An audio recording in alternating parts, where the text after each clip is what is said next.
अब जो हम रिएक्शन पढ़ने जा रहे हैं इसका नाम है क्या? Exothermic reaction. एक्सो शब्द का क्या मतलब है? एक्सो, एक्स शब्द कहीं पर भी आए तो इसका मतलब बाहर निकल रहा है, और थर्म शब्द कभी भी आए इसका मतलब टेम्परेचर रिलेटेड टर्म है ये, यानी हीट की बात हो रही है, टेम्परेचर या हीट की बात हो रही है। तो एक्सोथर्मिक का मतलब हो गया कि एक ऐसी रिएक्शन जिस रिएक्शन के होने के पश्चात हीट बाहर निकले या एनर्जी बाहर निकले, तो ऐसे रिएक्शंस को क्या कहते हैं? Exothermic reaction. इसमें हमने सबसे पहला उदाहरण जो अभी सबसे पहले इससे पिछले वाले वीडियो में हम लोगों ने डिस्कस किया था कि ये जो क्विक लाइम है ये बनाता है क्या? Slagged lime.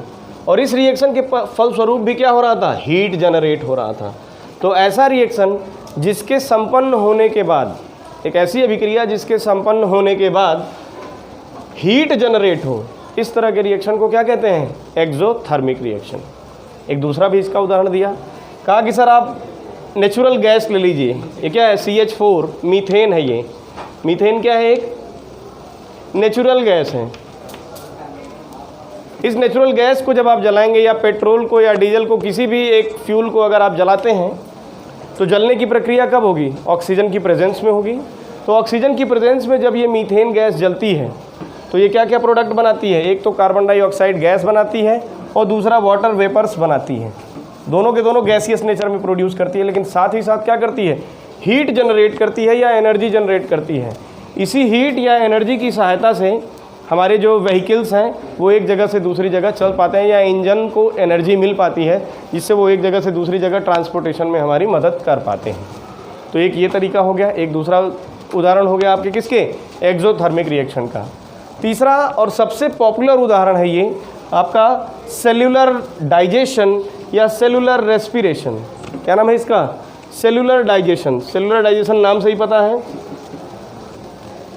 Cellular digestion. इसका मतलब क्या है भाई? सर इसका मतलब ये है कि जो ऐसी प्रक्रिया जो हमारे सेल के अंदर होती है। देखिए हम जो भी भोजन लेते हैं या तो उसमें कार्बोहाइड्रेट होगा या प्रोटीन होगा या फैट होंगे या कुछ मिनरल्स होंगे या कुछ फाइबर्स होंगे, यही चीज़ें तो कॉन्स्टिट्यूएंट है हमारे फूड का। तो भोजन क्या हुआ, जब हमने लिया तो वो अपने सिंपलर फॉर्म में टूटता है।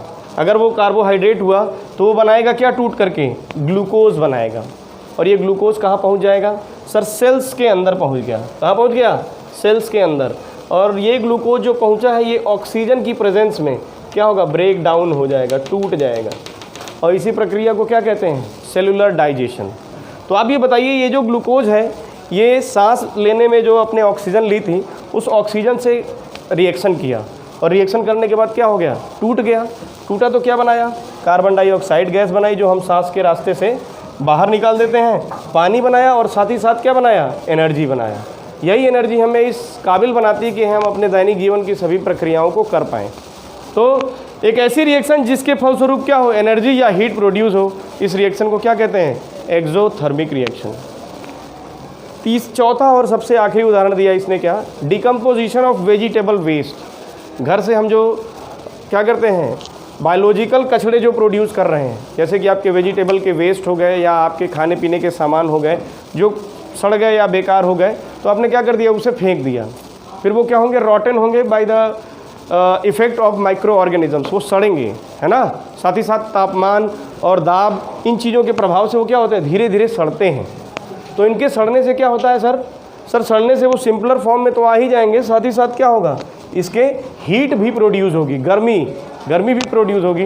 तो अगर किसी रिएक्शन के फलस्वरूप गर्मी प्रोड्यूस हो रही है या हीट जनरेट हो रही है या टेम्परेचर इंक्रीज हो रहा है, तो निश्चित तौर पे ऐसी रिएक्शन क्या कहलाएगी भाई? Exothermic reaction.